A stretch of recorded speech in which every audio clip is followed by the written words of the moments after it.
각종 지역 의제에 대한 참된 사실이 무엇인지 찾는 팩트체크 기획 뉴스참 두 번째 시간입니다. 이번에는 윤석열 정부가 재가동을 추진한 새정보 논란에 대해 두 차례에 걸쳐 검증해 보겠습니다. 먼저 새정보 수문을 열어도 녹조 발생에 유의미한 변화가 없다는 세종시의 주장이 맞는 것인지 김광현 기자가 따져봤습니다. 문재인 정부 시절인 지난 2018년 수문을 열고 2021년 철거가 결정됐던 금강 세종보. 하지만 윤석열 정부는 이 결정을 뒤집었습니다.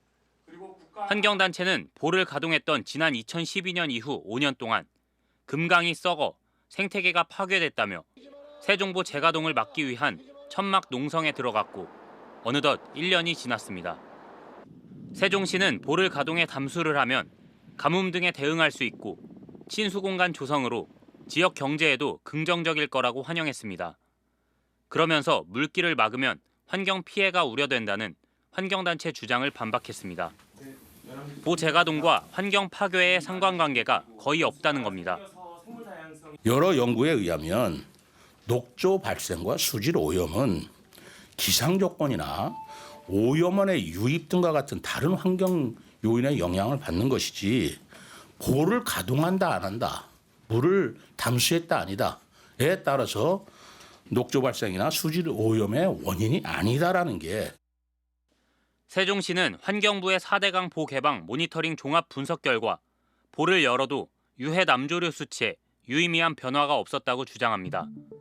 물길을 막았던 2013년에서 2017년 5년 동안 세종보의 평균 유해 남조류 수치는 1ml당 875세포수, 개방 이후인 2018년부터 2021년에는 평균 833세포수로 4.8% 낮아지는 데 그쳤다는 겁니다.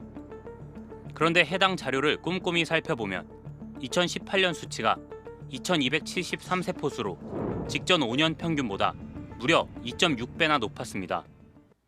지난 2018년에는 역대급 폭염이 있던 데다 5년 만에 물길이 열리며 보 인근 강바닥에 쌓였던 오염물질이 한꺼번에 쓸려 나와 녹조에 영향을 미쳤다는 게 환경단체 설명입니다. 때문에 환경단체는 세종보 가동에 따른 수질 오염 여부를 객관적으로 따져보려면 2018년 자료를 빼야 한다고 주장합니다. 바닥에 쌓여있던 것들이 쓸려 내려가면서 그게 이제 녹조 발생에 영향을 줬을 수가 있다. 상류인 갑천하고 미호강에서 흘러내려오는 물의 녹조 농도가 이미 높은 상태였습니다. 그러니까 보 운용과는 별개로 녹조 농도가 그렇게 나타난 것이고, 실제 2018년을 제외하고 세종보 개방 전후의 유해 남조류 수를 분석한 결과 물길을 막았을 때보다 물길을 열어뒀을 때 유해 남조류 평균 수가 60%나 줄었습니다.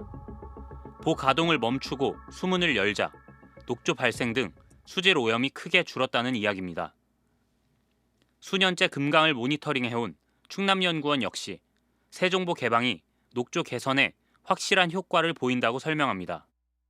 보가 개방된 이후에는 유속이 증가하고 체류 시간이 감소되면서 녹조가 성장할 수 있는 조건을 만족하지 못함으로 인해서 녹조 현상이 기존에 비해서는 현저하게 줄어든. 또 환경부의 분석 결과 보 개방 이후 체류 시간은 86% 줄었고 유속은 78% 빨라진 것으로 나타났습니다. 물길을 일부러 막아 유속이 느려지고 체류 시간이 증가하게 되면 녹조는 심화할 수밖에 없습니다. 팩트체크 결과 세종보를 여느냐 마느냐가 녹조 발생과 큰 관련이 없다는 세종시 주장은 사실과 달랐습니다. MBC 뉴스 김광현입니다.